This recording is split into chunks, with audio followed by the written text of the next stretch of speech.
waxaanu barnaamijka ila falanqeynaya oo qadka ku jira si toos ah magaalada Nairobi Cabdiraxmaan Maxamed Cali Diini oo ah falanqeeya arrimaha siyaasadda Soomaaliya. Cabdiraxmaan, marka hore soo dhawow ama ku soo dhaw barnaamijka talawadaga idaacadda kulmiye doorashada iyo markaad eegtana warbixin kooban sida aad u aragto.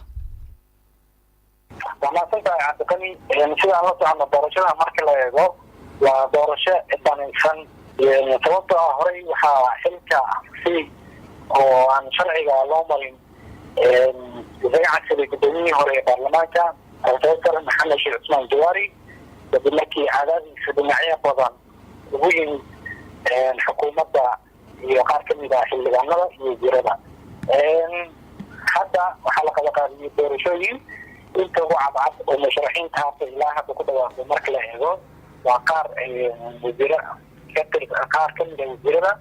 iyo xildhibaano kale oo si gaar ah u haysto taageero dhanka xukuumadda ah. doorashada marka la qiimeeyo wax badan oo saameyn ah ma yeelanayso, kaliya waxaa soo baxayo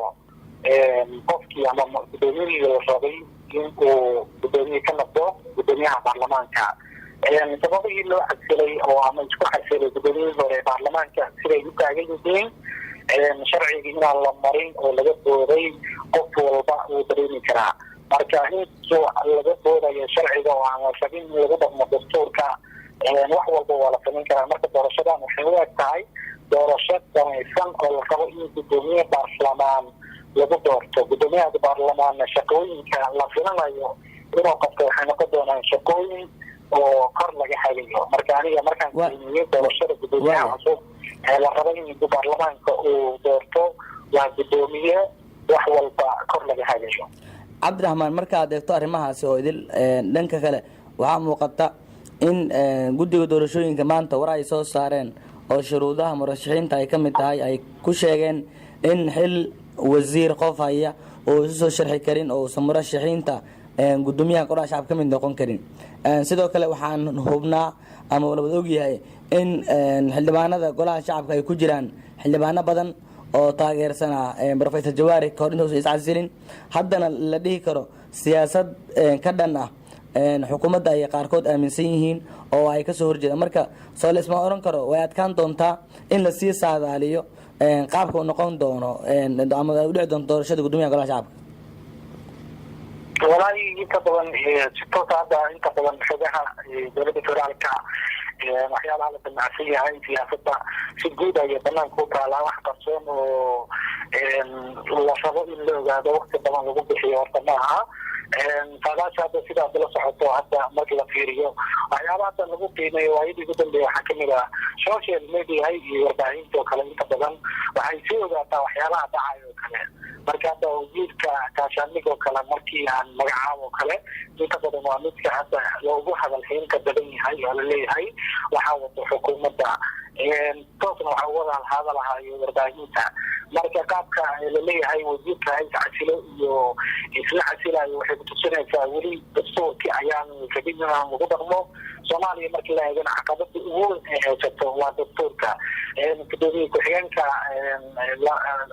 la koowaad ee baarlamaanka hadda professor mudday waxyaabaha uu sheegay waxaa kamid ah in dastuurka soomaaliya rasmiga ah nuqulkiisa la rabay oo ergadii aan saxiixay in la haday. taasina waxay kutusinaysaa in siyaasad xumada iyo dadka la rabo in la niyadgeliyo waxyaabihii hoos looga fikiray in banaanka la keeno. waxyaabahaas oo kale markaad isku soo ururayso waxaa ku cadaanayo in dastuurka uu yahay mid dadka lagu jahwareerinayo. wasiirka dastuurka cabdiraxmaan xoos jabriil maanta dartiisa twitterka waxyaabaha ugu qora waxaa kamid ahaa in gudoomiyaha qofka uu sharxayo uusan shuruud badan la dul saari karin, inuusan iska casili karin xilkiisa wasiirnimo ama xil kale hadii uu hayo oo si toos u tartami karo. guddiga doorashooyinka hadda kumeelgaarka 15 xubnood ka kooban oo Nuur Beyda gudoomiye u yahay waxyaabaha ay soo saareen maanta waxaa kamid ah in intuusan qofka musharaxa isku soo taagin jagadaas ka hor waa inuu soo gudbiyaa warqada istiqaalada ama casalaadiisa. waxaasoo dhan markaad eegto waxay ku tusinaysaa ama ku muuqanayo in dastuurkii Soomaaliya nin walba sida u fakirto oo danihiisa siyaasadeed ka gaarayo in lagu dhaqmaayo. okay cabdiraxmaan marka arrimahaasi aan kasoo tagno dhanka diyaargarowga doorashada markaynu xoogga saarno waxaan la soconaa khilaaf badan baa xildhibaanadu intii mooshinka uu ka yaalay professor jawaari iyo tacsilaadiisaba xildhibaanadu ay kala qaybsanaayeen muran badan baana u dhexeeyey hadda guddigii oo la dhisay oo gudoomiye iyo ku-xigeenba ay yeesheen maantana ay shuruudihii iyo waqtiga doorashada ay dhacayso oo 30 bisha ay soo saareen marka aynu eegno kala qaybsanaantii xildhibaanada muddadii khilaafka uu taagnaa ma la is oran karaa way adag tahay in doorashada ay codad sahlan ama waa hal wareeg iyo laba wareeg wax lamid ah ku bax ama kusoo kala baxaan gudoomiyaha ama qofka murashaxiinta halkaas u tartamaya xilka raba inay qabtaan marka hore intaan la soconay xildhibaanada laba qayb ayay u qaybsanaayeen xildhibaano taageersan gudoomiyihii hore tacsiilay professor maxamed cismaan jawaari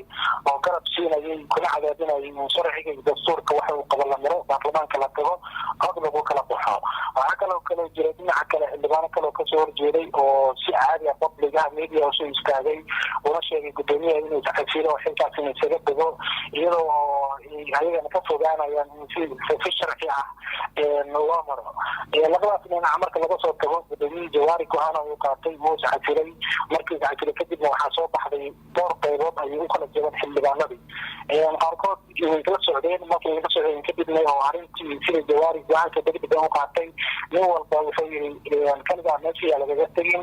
isbahaysi ayuu samaystay xildhibaanada qaarna way kala qaybsan yihiin ilaa iyo 4 qayb ayay hadda u kala qaybsan yihiin xildhibaanadii dowladeed mucaaradka ku ahaa ayaga waxaa ka go-an gudoomiye baarlamaan taageersan oo ay isku xisbi ama maxaa ku dhahaa isku siyaasad yihiin inuu meesha soo karo dowladda ama xukuumaddana waxaa ka go-an inay keento meesha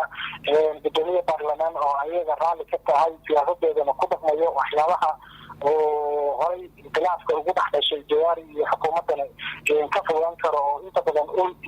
siyaasad ahaan